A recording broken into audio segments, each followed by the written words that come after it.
Alright, let's try this again. Welcome to NFL World when it first starts and ends. I'm your host, Jacob. And we talk wide receivers today as Brandon Ayuk requested a trade. T. Higgins signed his franchise tag. That is his contract for the year. And CeeDee Lamb waiting for a contract. These three things all happen. Let's start with Ayuk. As Brandon Ayuk requests a trade. CeeDee Lamb is waiting for a new deal. T. Higgins is playing on his franchise tag. Let's start with Brandon Ayuk. This is the newest of the news. Brandon Ayuk goes into these conversations with the 49ers beginning of the offseason and doesn't go anywhere positively anyway. And through the course of summer, still can't find a deal. And the 49ers' unwillingness to agree with what he wants to do. So Ayuk says, I'm requesting a trade. Now, this is not new. This is all kinds of wide receivers do this. It's leverage. They're trying to work their leverage. Will he possibly be traded? Sure. There's always a possibility. But mainly this is so he can force the 49ers to say, okay, we don't want to give him up. So here's what we were going to give him this. Let's give him this. We were trying to give him this much in bonus. Let's give him this instead. We want him around. You're basically just trying to force the players or the team's hand. That's what they're doing. It's ingenious. It really is. It could also be counterproductive. Because what if the 49ers are saying, okay, go. All right, fine. We don't need you. Go. That they could also do that. So there becomes a certain amount of over the top bad that could happen, I guess. But for now, Brandon Ayuk has seeked trade and has requested a trade. Moving to T. Higgins, potentially be leaving? Potentially? As he signed his franchise tag tender a few months ago. And once I saw him sign, I'm like, he's going to play on it. He's just going to. And the reason is, I don't know, and the same goes for Ayuk. What is his market like? What are they asking for? Because in the case of T. Higgins, you can make the argument he's not a $20 million wide receiver. You can make that argument. Now, that's not how the market's gone, but you can make that argument. Ayuk, what is his market like? That's another thing. We don't know. Because you do have a definite number one in case of the 49ers, Deebo Samuel, in the case of the Bengals, Jamar Chase. So they're the number twos. Are you really willing to pay your number two 20 to 25 plus $million? Not really. Not really. Especially in the case of the Bengals where you have to pay your number one wide receiver over 30 million. That's an outrageous amount to say, okay, we're going to pay number one wide receiver 34, 35, and then pay our second wide receiver 25 to 28. That makes no sense. In fact, as we go back to the 49ers here, the question became around the draft, if they got the deal done for Ayuk, would they trade Deebo? That became the question. Would they trade Deebo? Ayuk was not the one they were thinking of trading. They were saying Deebo was the one that they should be thinking about, which was a crazy thing to even think about because he's the whole offense besides McCaffrey. We saw how unsuccessful that 49ers offense was without Deebo and without McCaffrey. We saw it. They're the two horses to make this thing go. The same goes for Jamar Chase. He's what they have in Cincinnati. T. Higgins and Ayuk are great pairs, but they're not the number one guys. So it becomes who should take Ayuk in a trade, and does T. Higgins prefer playing somewhere else next year? Now Higgins signed a franchise tag that was cost about $21 million. He was not taking lower than that. There was no way. And I said, that's what he'll sign. He'll sign it. Kind of surprised it took him so long to sign it, but he did. Again, the organization could not get the deal done with the player. Now we're in this situation. Happens all the time. In the case of CeeDee Lamb, he has not shown up for any off-season workout with the team.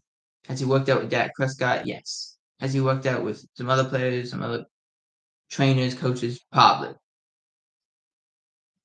And he looks like he's in great shape and he's still working out, so you don't have to worry about that. You're just worried about what's his use in the offense. That's really what you're concerned about. Other than that, I mean, it is what it is. Go get your money. But at the same time, you do want him in the building. So he's waiting patiently for this Cowboys organization, as the Cowboys have 7 days before they go to Oxnard, California. I would not be surprised, personally, if the Cowboys went and signed CeeDee Lamb once they were in Oxnard. I would not be surprised. The same goes for Dak Prescott. Would not be surprised. I would be happy if they did beforehand. Doesn't look like they would.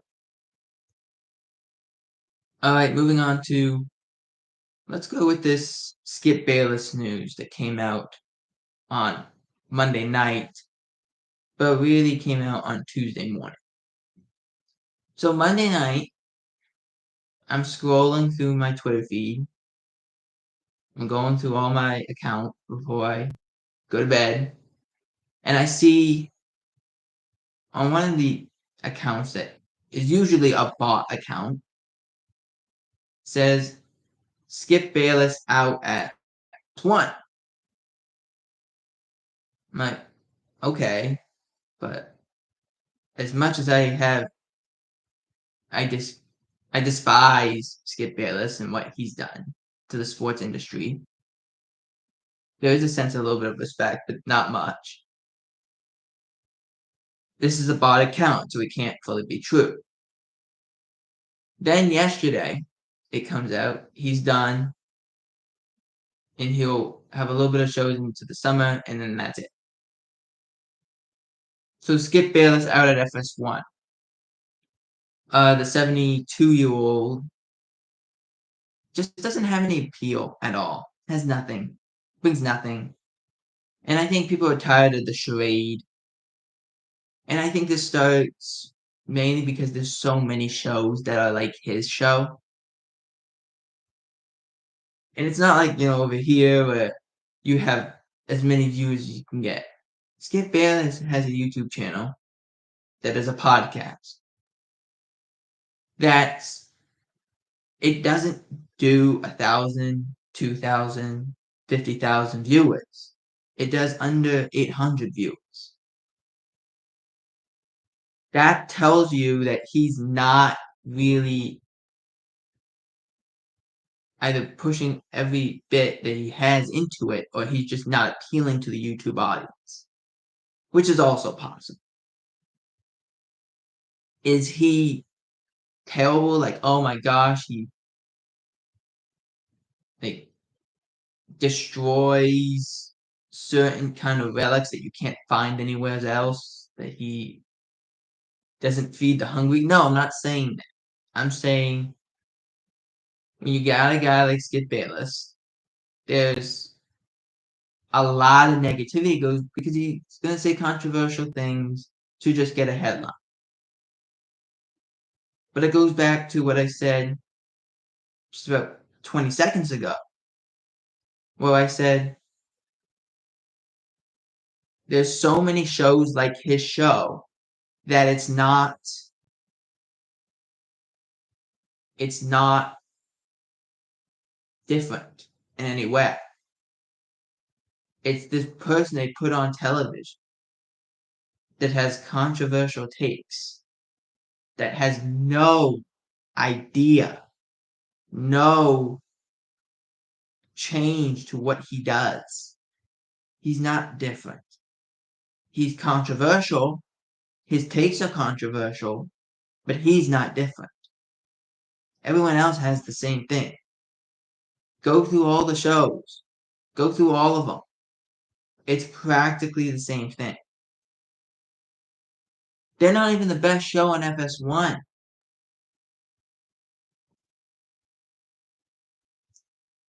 Where there's been people like Colin Cowherd, who I don't like, and First Things First, who, okay, I don't dislike them, I just don't watch them. And then you got all kinds of other shows that they do. The Talk, or Speak, whatever it's called now, I don't know. Then you got shows on ESPN like First Take, which I don't care for. It's just a lot of screaming and hollering, we get nowheres. But that's what these shows are, screaming and hollering, we don't get anywhere. There's no news, let's just scream. And the best way I can describe this is when, I don't know if you know this about me or not, I'm a big time wrestling fan. I like wrestling, I think that's very interesting. And the thing about wrestling is you can have a match that the audience, the crowd is just not there. They're cold, they're dead, they don't do anything. They're not cheering, they're not booing, they're just, nothing's going on. And when you do a match like that, how do you get them there? Well, it's a quietness, so you have to be willing to be like, have an OMG moment or something. So the crowd says, oh my gosh, this was a great match, even though the wrestlers know it's not a good match. It's not. We can make it look like we're having a good match when we are absolutely not having a good match. It's the same thing here. And because it's not news, it's not sports news, it's entertainment that we've put on TV for so long that we're just screaming and hollering and saying things that don't mean anything.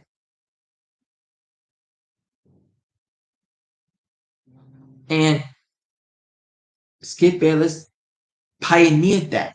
Stephen A. Smith and Skip Bayless pioneered that. And that's where we are today. Screaming, hollering, making outrageous takes for no reason. It's what they do. It's how outrageous can we be with an inkling of truth, a little piece. That's what they do. They are willing to say something so outrageous that it makes no sense, but there's a little bit of truth into it. Just a little bit. Enough to say, okay, there's a carrot of truth in there, but it's not. It's not true. That's what it is. Now, I'm not going to really give all the reasons why I don't like Skip Bayless. But because I'm not privy to do that. I'm a lot younger than Skip. But I have my reasons. My reason is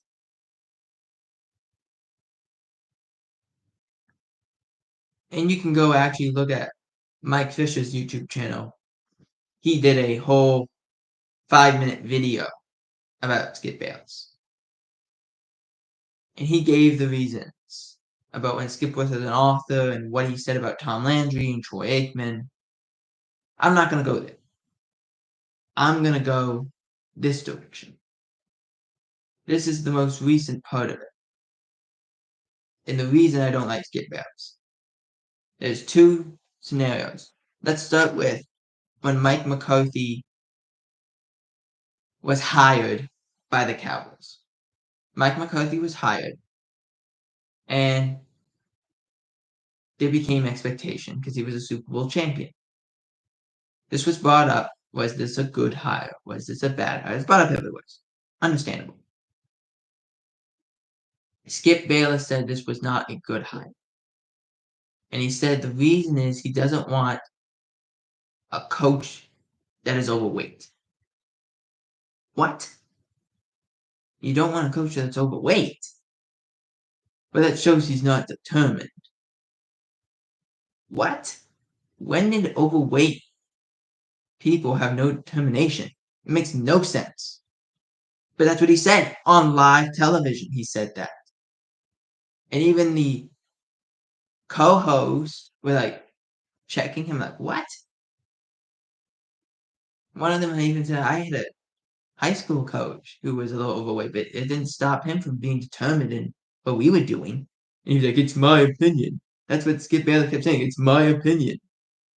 It's nonsense. Why would he say that? Because he wants headlines. He wants to be controversial. He doesn't care if he's liked. He doesn't care if he's hated, which is fine. Don't care if you like or hate it. But say facts. Don't just say things because you think, oh, well, because I don't like his shape, that tells me something about it. It makes no sense. But here's the more despicable one.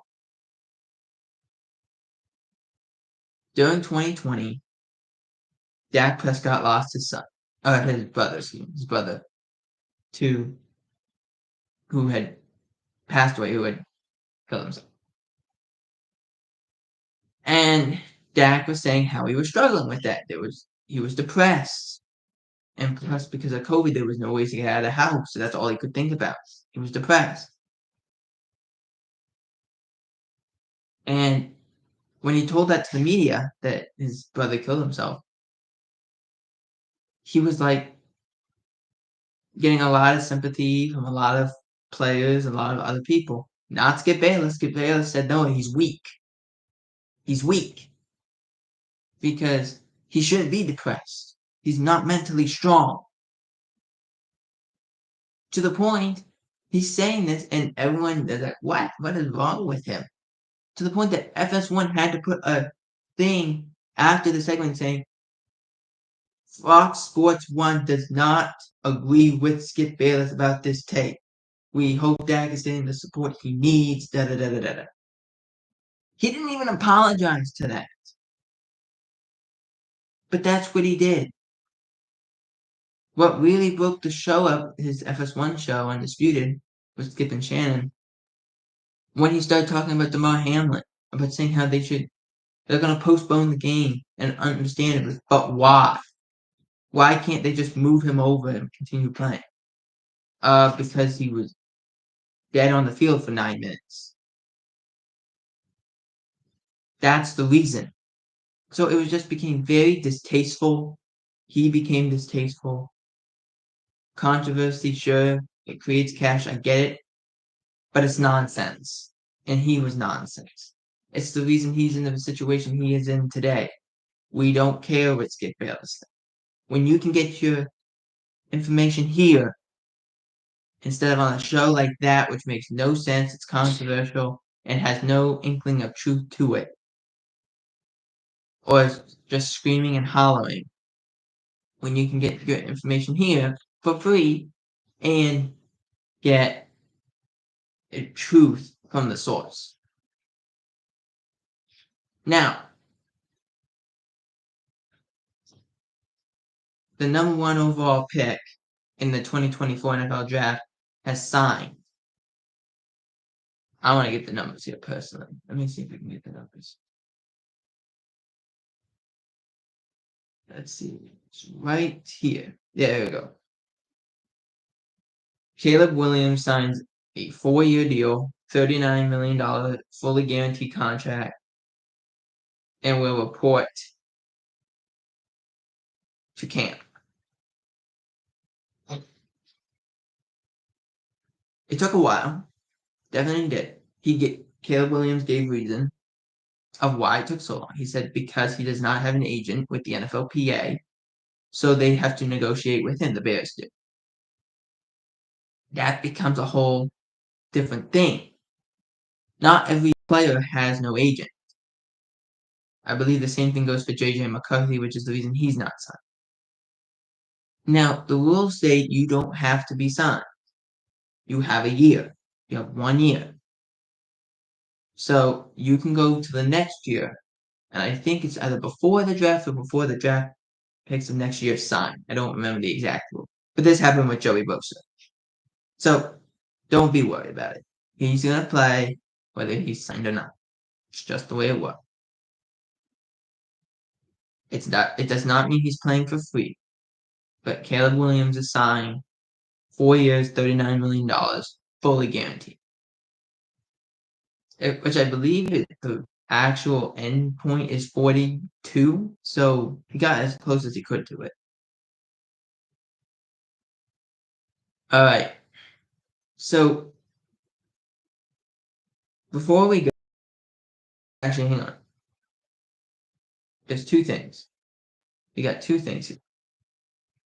As the Chiefs still await for Rashid Rice's suspension, we don't know what exact suspension is going to look like. I understand there was 2 incidents. The last incident was kind of overtaken, but let's see what happens. Because I don't know about the close proximity or anything like that. But I'm curious to see what happens with Rashid Rice. But the Chiefs have said, and Andy Reid has said, hasn't heard anything from the NFL about Rashid Rice's suspension. Maybe they wait till after camp and get close to the preseason before they dish it out. All right. The final thing, these ESPN top 10 lists. Now, this is when you do a top 10 list when you don't have anything to talk about. And they were doing the top 10 quarterbacks. And the top 10 wide receivers were today, all that stuff. But I want to focus on the quarterbacks. Dak Prescott was 10. Why was he 10? It doesn't make sense that he would drop a spot. He was 9 last year, now he's 10. Even though he had an MVP, runner up to the MVP. You look at the numbers, probably should have been MVP. Why did he drop? No reason. Doesn't make sense. But I want to say this because it's true. On Get Up, this would have been Tuesday when this was done, they were talking about Josh Allen. Josh Allen, if I can actually get the numbers, I believe he was 5th. Let's check. ESPN.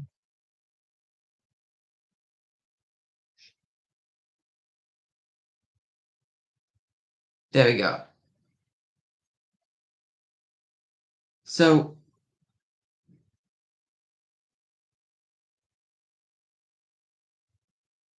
hang on, I can't get that. I can't get it out of my app. There we go. So I'm actually looking for it here. Here we go.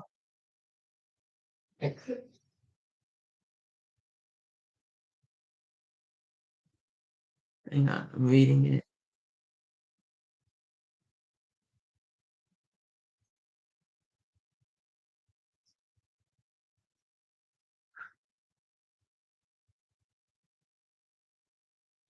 Hang on. Even ESPN can't think of their own thing. Hang on. Here we go.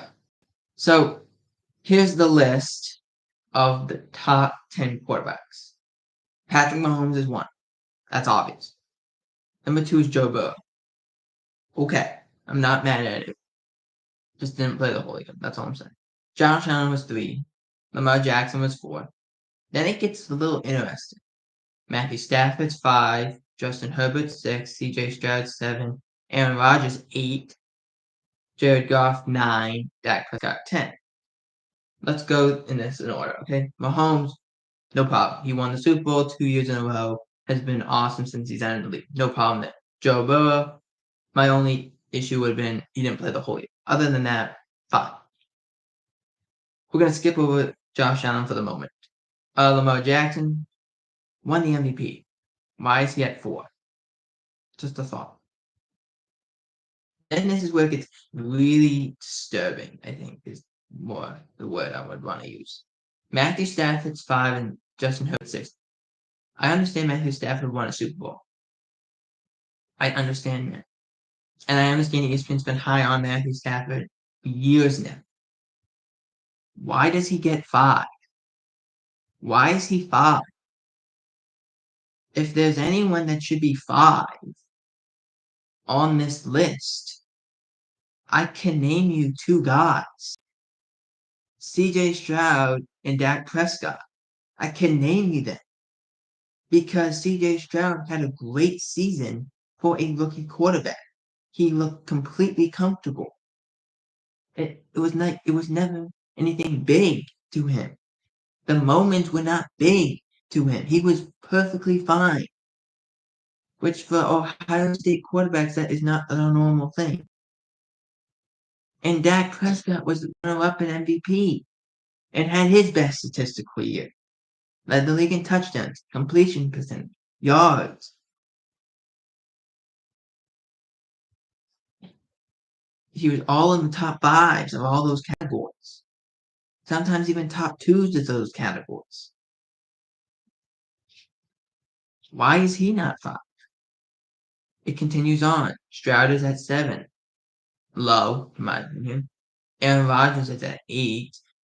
That's mainly name value because he didn't play at all. He played 4 snaps last year. Why is he on the top 10? That's name value.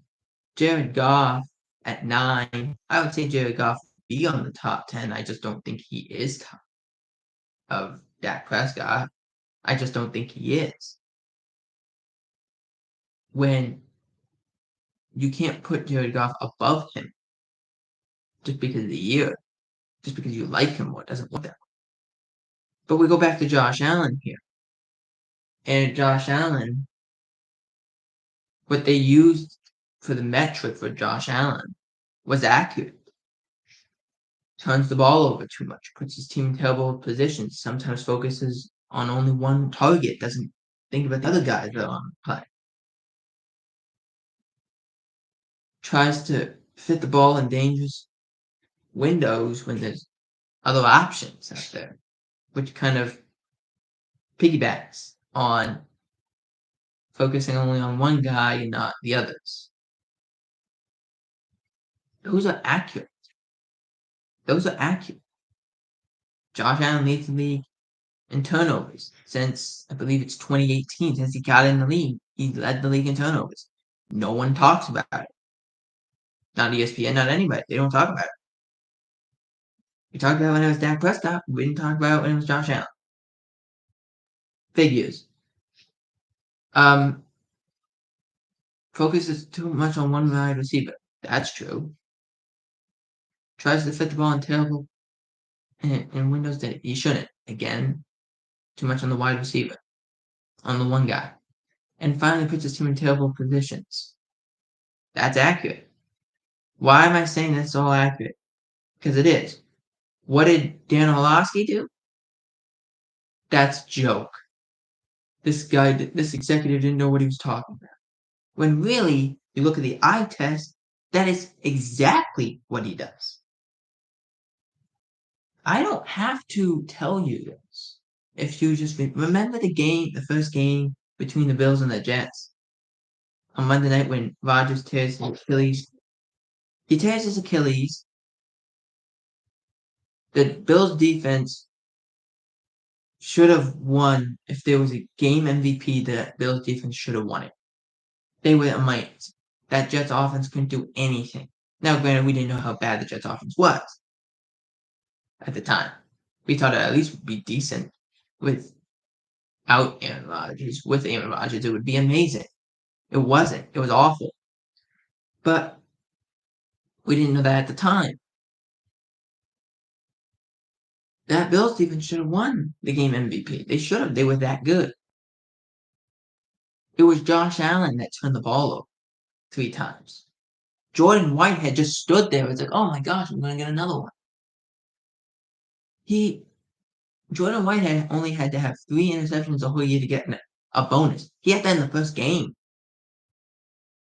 It's not hard to realize that Josh Allen lost in that game. Don't say it's the special teams, because it wasn't the special teams. When you got to run up and down the field a lot because your offense can't do anything, that's not on the special teams. That is on the offense. It's their job. The defense did their part. The special teams did their part for the most part. It's the offense's job. Don't turn the ball over. Sustain drives. They didn't do it. Plain and simple. But to be mad that what that executive said was accurate, come on, man. Come on. Come on. It's just not accurate to go and say that on live television. To then go and say, well, he has more touchdowns than interceptions since that time. Okay, that just means he scores a lot. Which is also what you could have said about Dak Prescott a year ago. Because they scored a lot. They led the league in scoring. But we didn't. We can't use that excuse if we didn't use it the year before. You can't use it. You can't. It doesn't work that way. It does not work that way. That's ESPN for you in a nutshell. They want to use an excuse, but when it happens to your team or your favorite team, they don't want to use it. They just don't. They don't want to. If they don't like that team, they won't use it. But if they like that team, they're going to use every excuse in the book to make sure they are right. They cover up every basis. That's what they do. That's the reason I talk about what Steve Bayless does. I talk about what First Take did as a whole. It's the same thing here. These rankings, some of them are faulty, but some of them are dead accurate. But if you're mad at the dead accurate ones, I want to see what you think about the faulty ones. For NFL World,